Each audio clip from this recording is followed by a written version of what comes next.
રાજ્યના અનેક જિલ્લામાં શાળા પ્રવેશોત્સવ દરમિયાન દીકરીઓને અપાતી સાયકલો ધૂળ ખાઈ રહી છે। વિદ્યાર્થીઓને આપવાની સાયકલો ભંગાર બની ગઈ છે। તંત્રના ભંગાર વહીવટના કારણે દીકરીઓ સાયકલથી વંચિત છે। ખેડા જિલ્લાની કેટલીક શાળાઓમાં છેલ્લા 8 વર્ષથી હજારો સાયકલો વિદ્યાર્થીઓને આપવાને બદલે ભંગાર બનવા છોડી દેવાઈ છે। મૌધા, નડિયાદ, કપડવંજ, ઠાસરા સહિતના તાલુકામાં હજારો સાયકલો ભંગાર હાલતમાં છે, તો છોટાઉદેપુરના નસવાડીમાં પણ આ જ પરિસ્થિતિ છે। ગ્રામ પંચાયતના કમ્યુનિટી હોલમાં 400 સાયકલોને કાટ લાગી ગયો છે। વડોદરાના શિનોરમાં પટેલ શારદા મંદિર સ્કૂલમાં 1315 સાયકલોનો સ્ટોક ખડકી દેવાયો છે। તંત્રના ભંગાર વહીવટને કારણે સરકારી તિજોરીને લાખો કરોડોનું નુકસાન વેઠવાનો અને ગરીબ દીકરીઓને સાયકલથી વંચિત રહેવાનો વારો આવ્યો છે।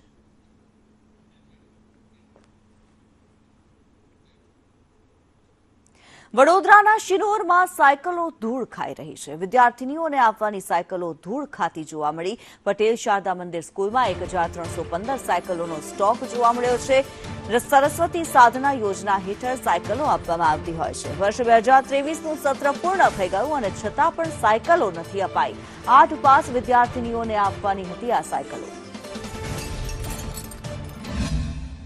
ગુજરાત સરકારની સરસ્વતી સાધના યોજના હેઠળ સાયકલો આપવામાં આવે છે। જે દીકરી 8મામાંથી જે વિદ્યાર્થીની 8મું ધોરણ પાસ કરી અને 9મામાં આવે છે, ત્યારબાદ તેને આ સરસ્વતી સાધના યોજના હેઠળ સાયકલ આપવામાં આવે છે। આ ગુજરાત સરકારની યોજના છે, પરંતુ શિનોર તાલુકાના જે આનંદી ગામે BL પટેલ હાઈસ્કૂલમાં મસ્ત મોટો સ્ટોક જે જોઈ રહ્યા છો, પરંતુ તેઓ ક્યાંક નિષ્ફળ રહ્યા છે। સરકારની યોજના હેઠળ આ સાયકલો તો આવી છે, પરંતુ આ વિદ્યાર્થીનીઓ સુધી હજુ પહોંચી નથી।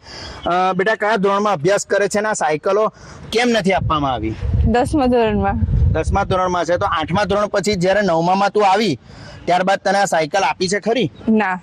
તો જુઓ, આ વિદ્યાર્થીની 8મું ધોરણ તો પાસ કર્યું, 9મું પણ પાસ કર્યું, 10મામાં છે, પરંતુ 2023નું જે સત્ર છે વિદ્યાર્થીઓનું તે પણ પૂર્ણ થઈ ગયું છે, પરંતુ હજુ સુધી 10મામાં આ વિદ્યાર્થીની આવી ગઈ છે, તો તેને હજુ સુધી સાયકલ આપવામાં નથી આવી। પરંતુ જે વિદ્યાર્થીનીઓને અહીંયા સાયકલો હજુ સુધી આપવામાં આવી નથી, તે એક મોટો સવાલ છે। તંત્ર ક્યારે જાગશે અને આ વિદ્યાર્થીઓને હવે 10માનું પણ ભણવાનું પતી જશે ત્યારે સાયકલો આપશે, એ સવાલ છે।